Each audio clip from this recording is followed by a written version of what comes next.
大电影2 logo 出来前的这9分钟，在我看来是十分完美的开头。这9分钟里，流石会馆部分与无限小黑部分分别承担了不同的作用。流石会馆的打戏、枪战，幕后黑手负责在一开始就调动起观众的情绪与好奇。无限小黑部分的日常修炼则完美缓和了流石覆灭带来的刺激与紧张感，这一紧一松，节奏就有了。而无限小黑这段编排服务的不只是剧情节奏，它还满足着新老观众的不同需求，在一句台词都没写的情况下，把老观众想知道的、新观众需要知道的信息都交代了。具体讲了哪些信息呢？本期就带大家来仔细看看这部分。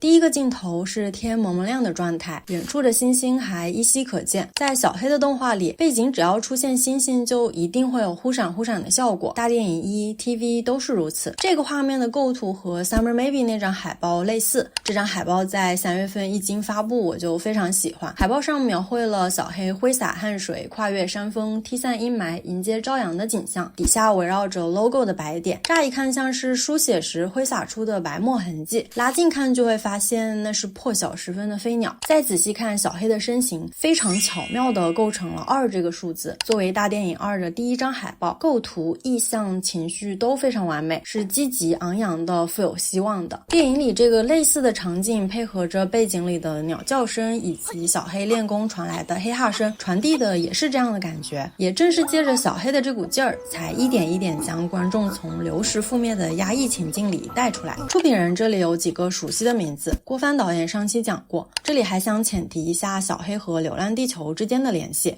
木头曾经在看完球2之后发了这样一个观后感动图，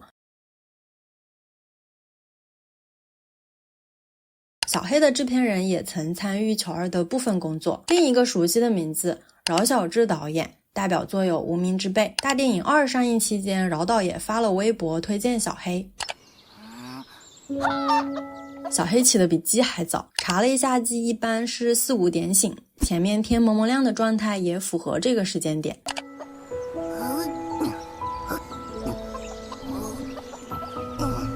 这里仔细听还能听到小黑拉铁球的声音，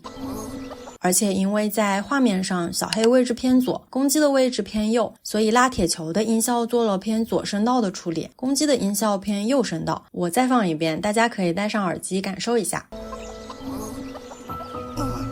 这个镜头之前分析过了，不管是无限小屋在兰溪镇节气图里出现过，还是当初根据预告拉出的平面图，都在我这支解析视频里讲过了，这里就不再赘述。唯一想提的就是对比官方的设定图，不难看出我们的平面图画的比他们细，我们的平面图少了次卧和卫生间。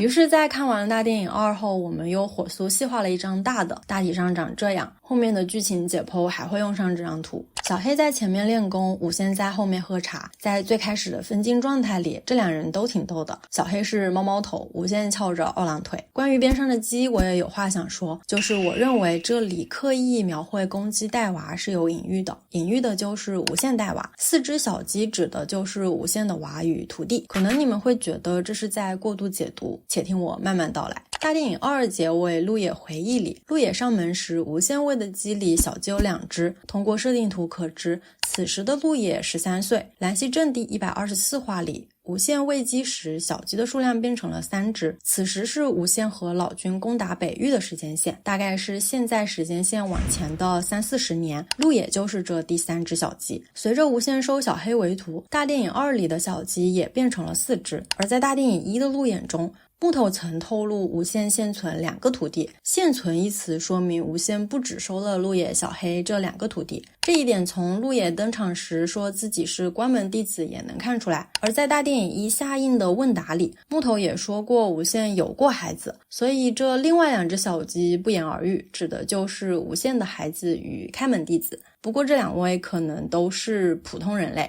现在应该都去世了，具体的故事可能在接下来的剑圣无限中会有交代。如果我这个鸡娃隐喻说成立的话，还能看出在鹿野回忆中的这个时间点，无限是还没有收鹿野为徒的，或者说鹿野还不接受无限作为师傅，而先学艺后拜师这一点在大电影1里亦有记载。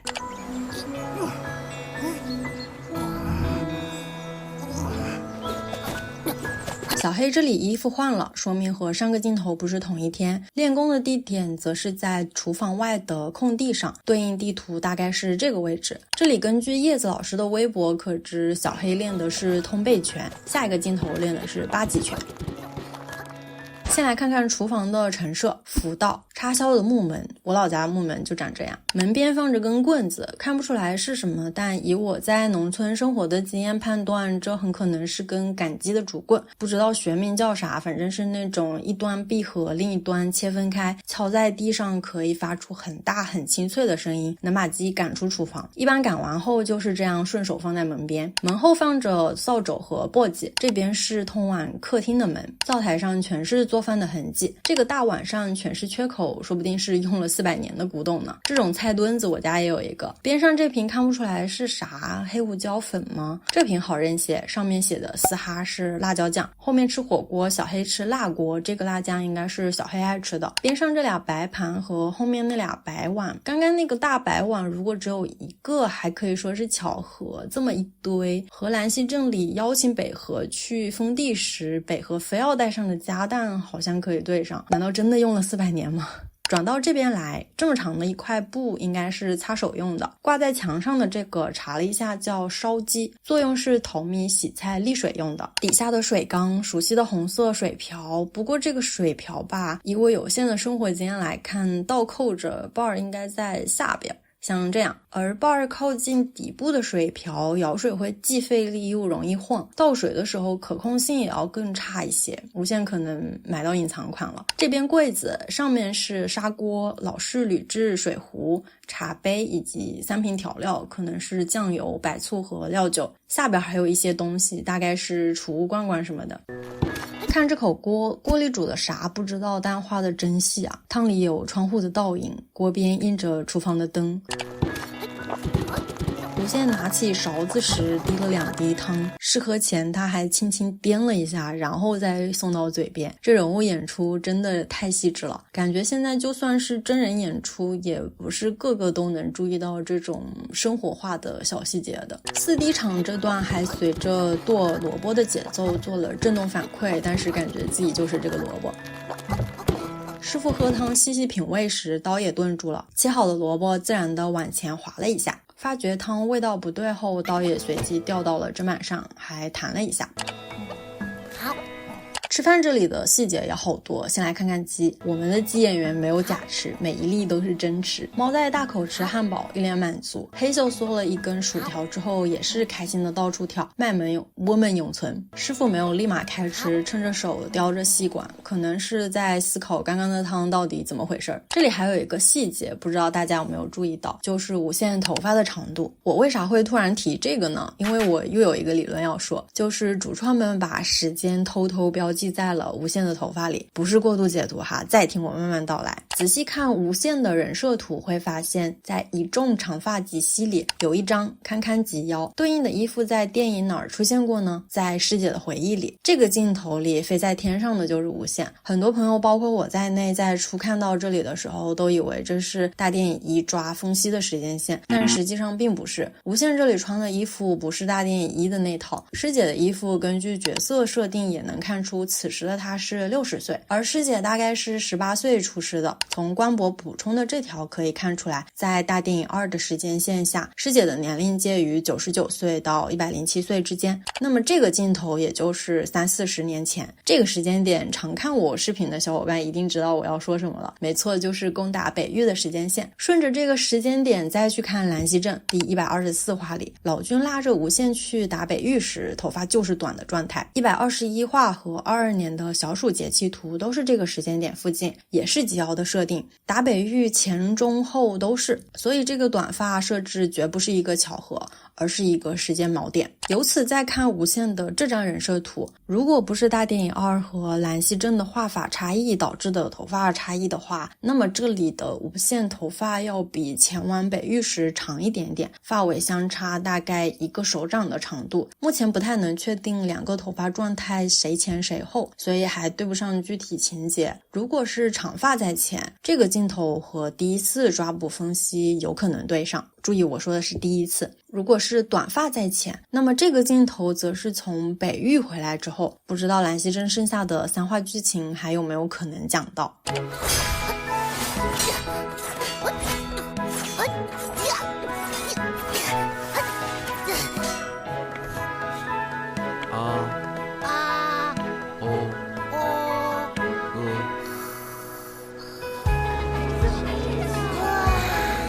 在家教学有难度，就带小黑到科技馆熏陶一下。小黑戴着帽子掩盖耳朵，被无线扛在头发上。仔细看右边写着黑洞的形成 How do black holes form， 右上角写着 MT， 还有 Red or Blue，这里可能是黑客帝国的小彩蛋。再仔细看，大厅里的路人刻画的都非常生动，有看手册的路人，吵着去另一边的小孩，带着孙女的奶奶，拍全息投影的路人，在前台问询的老人，说说笑笑路过的年轻人，另一个也是驮着小孩来参观的一家三口，蹲着看模型的小孩们，背景里的每一个路人都有属于自己的演出。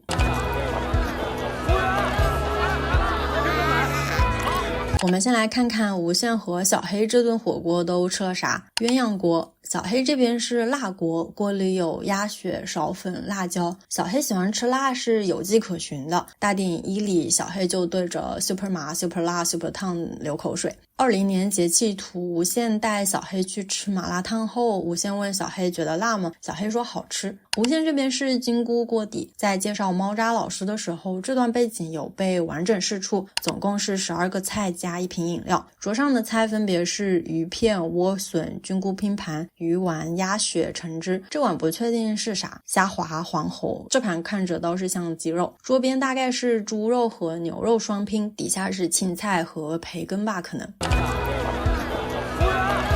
夹苕粉这段特别可爱，当初看到这个镜头的时候，我还在想，哇，小黑现在都已经能用筷子夹苕粉了吗？大电影1的时候他还根本不会用筷子，吃面条还得用手抓着吃，然后下个镜头只能说是有进步。主创们为了画这段还特地去了火锅，不停的夹不到苕粉，拍了很多素材。这段不只是小黑夹苕粉画的细致，火锅店里的每一位路人都是这样。线稿状态会更直观些，这是介绍糖果老师时放出的素材，可以清晰的看到左上角的路人在和朋友聊天，这边这位夹菜蘸料吃一气呵成，这位小姐姐也在吃，她对面的朋友在喝水，后面这边男方在为女方夹菜，右上角这里这位小哥哥的眼珠子动了一下，说明他是思考了一会儿然后回的朋友的话，朋友听完则是点头表示肯定。镜头虽然聚焦于主角，但对于路人的描绘一笔都没有少，而像这样的细致刻画后面还有非常非常非常多，等到了我再一一讲解。戴着 3D 眼镜在看 3D 电影，小黑应该是第一次看 3D， 本来边看边吃爆米花，结果被吓得往后躲，爆米花都洒了，飞机耳也出来了。师傅注意到小黑的反应，偷偷笑了一下。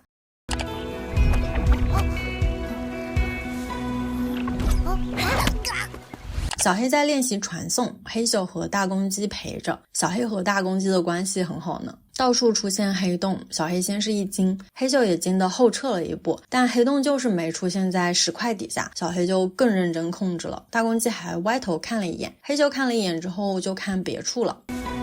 成功了，但还没开心多久就被石块砸了，大公鸡也吓了一跳。黑咻和小黑是共感的，所以小黑被砸，黑咻也痛得到处蹦跶。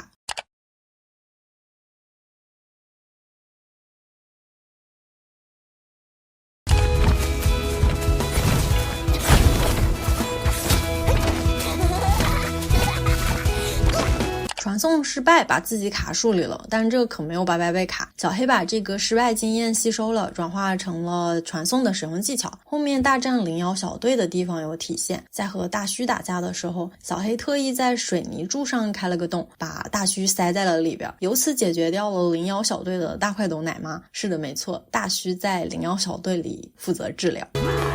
这里有出现2帧的秒杀，无限打牛头妖精这段和大电影1里在地铁上打叶子是一样的，都是妖精助跑起势，无限一拳秒杀。师傅做任务，小黑在一旁乖乖喝奶茶。对于执行者执行任务这阶段的小黑丝毫没有兴趣。这段现在还有个曼德拉效应，就是小黑嗦奶茶到底有没有音效？弹幕上都说这里有奶茶声，搞得我都有点错乱了。因为我翻我在院线做的笔记，还有4D 厂专门做的音效记录都没有记下这个声音。如果电影院里有的话，我看了15遍，应该不至于没发现。后来也问了寿比木头群里的大家，发现大家对这个音效的印象都是来自山新放的那段幕后，并没有院线时期的 report 记录，所以这个奶茶音效大概就是属于罗小黑的曼德拉效应吧。而结合画面来看，小黑正片里的奶茶还有大半杯，可能也是因为这个画面配上空杯音效会很怪异，或者说空杯音效本身就很怪，所以画面画成了这大半杯的奶茶。最终成片里并没有这个音效，木头这杯奶茶白请了。不过没有一杯奶茶是白喝的，仔细看这里吸管里珍珠的运动轨迹以及杯底珍珠相应减少的细节也都画了出来。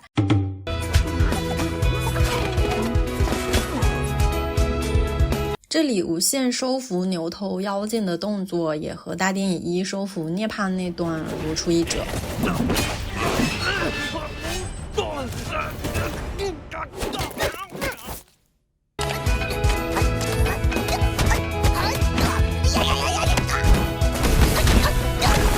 已知小黑身高80厘米，可得轮胎胎光应该有1.2米。我原本以为这个轮胎可能也就几百斤，结果查了一下资料，发现这种类型、这种大小的轮胎重量都以吨为单位。同年冬天，冰雪尚未消融，但小黑经过大量练习，已经能御金自如，金属片面踩得稳稳的。这个镜头甚至能看出无限的影子。利用小黑这个动作进行了一个转场，时间线也悄然由冬入春了。这段小黑在树上晃荡躲避金属的镜头，在4D 场也有相应效果，当时看就觉得自己也在树上晃荡。凭空出现的传送，从小黑的反应能看出来他的传送技能还不是很熟练，利用传送到了地上，往前滑行了一段。注意这里并不是斜坡，而是平地，把镜头旋转为正常角度的话，这段效果应该是这样。小黑手撑地起身，镜头恢复正常状态，发现有小朋友立马变回猫形态，以免吓到他。这里牛的头上有个漩涡，查了一下好像是体现牛额头上毛发细节的一种画法，版画还有小时候看的动画片大角牛都有这样的描绘。从衣着被子不难看出，又是一年夏天到了。卧室整体刻画的虽然简单，但也有一些有趣的细节存在，比如地上的拖鞋，斜肩朝床，说明2个人都是爬上来的。想想这个画面还有点可爱。床头放着搪瓷杯、不锈钢盆、2本书，还有一盏煤油灯。25年节气图里能找到同款。墙上的挂历可能是贴久了，边边都有些翘脚了。这首诗是我们小时候都学过的山村咏怀，记得应该是在1年级的语文课本里认字用的。无限从拼音教到了汉字，也能体现时间流逝，但小黑还是那个一学文化就呼呼大睡的小黑。无限用粉笔丢小黑，小黑睡着也能立刻接住，接住后还看了粉笔和无限一眼，无限招招手让小黑还回来，小黑就噔噔噔的跑过去了，非常有礼貌的双手奉上，小小一只，够不到还得垫脚。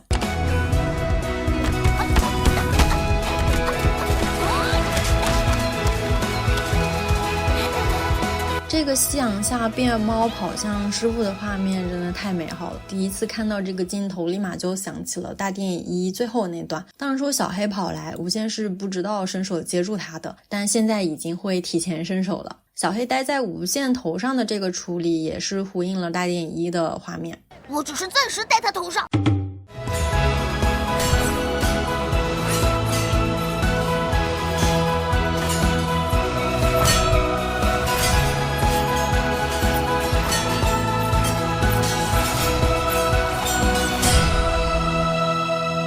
看了这么么多遍也依然喜欢这个由金属转出 logo 的设计，依然喜欢这一整段片头，依然记得在电影院里听到晚安喵的变奏，鼻子酸酸的感觉。这段片头有多好呢？它不只是缓解了流石会馆妖精负面那段带来的情感冲击，还全方位服务到了所有观众。老观众能从这一段日常中看到过去2年无限和小黑的温暖日常，会不自觉地联想到大电影1里两人的相处画面，会想起节气图里不经意掉落的那些日常碎片，会想起小黑在番剧里说想读书了。每一个画面，每一个镜头都是我们老观众心心念念想看的。虽然画面都是第一次看，但每个片段都有熟悉的感觉。而完全没有看过罗小黑的新观众联想不到以上这些也没关系，这段片头本就蕴含了非常多的信息，比如小黑能控制金属，有传送技能但还不熟练，身边有个小黑团子，能从人形变成猫形，无限教小黑学字练武，应该是他的师傅，武功很厉害，但做饭好像很难吃。这些信息都是为理解后面的剧情打下基础。整个片头一句台词都没有，但把人物关系、技能、性格特点都讲了。续作确实可能存在一定的观影门槛，但很明显主创们就是奔着解决这一问题去的，把所有需要交代的信息都浓缩进了这3分钟的蒙太奇里，真正做到了用画面、用镜头讲故事、讲设定，实现了罗小黑2在故事层面的无门槛观看。这一点也让我想到在当初大电影1的夏英问答里，木头队没有介绍好黑秀耿耿于怀，表示会反思。大电影2的这3分钟足以看出反思的10分到位了。而流石覆灭与无限小黑这2个片段的前后衔接与对照，也展现了战争的可怖之处。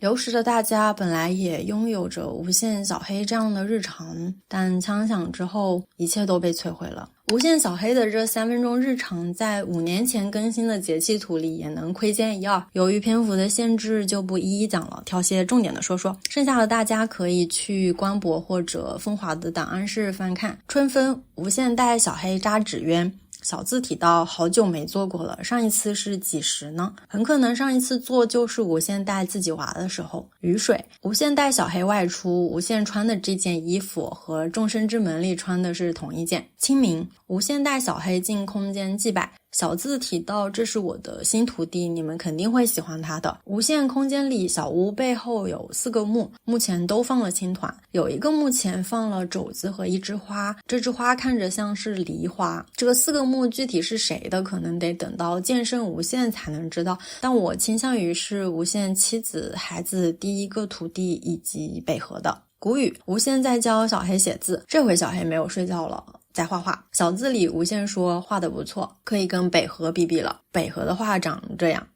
大暑，无限带小黑到海边玩，小字提起夏天当然要去海边啦，顺便堆个大沙雕，右下角无限堆了个肘子。秋分，无限带小黑逛街，小图里小黑吐槽无限学车，和大电影1里无限说他不会开车以及番外无限拿到驾照的剧情呼应了。寒露，无限带小黑去儿童乐园玩，小字提及我还没来过儿童乐园呢，没想到还不错，所以这是小黑第一次来儿童乐园，和无限一起坐游乐园的飞机与大电影2的剧情还有片尾都有呼应。冬至，无限带小黑踏雪寻梅，小字里无限说小黑长高了。大电影2介绍小黑人设图的时候，木头也提到了小黑在第1部的基础上长大了。好了，本期视频就到这儿，这期比上期的字数还多，2分40秒的原篇我写了将近8000字的稿子，原本6000字就截稿了，结果顺稿的时候又突然想到了一些东西。下期要到灿烂会馆开会了，那里的细节也是非常多，不知道我能写多少字。喜欢这个系列的朋友还请多多3连支持，我们下期视频再见吧。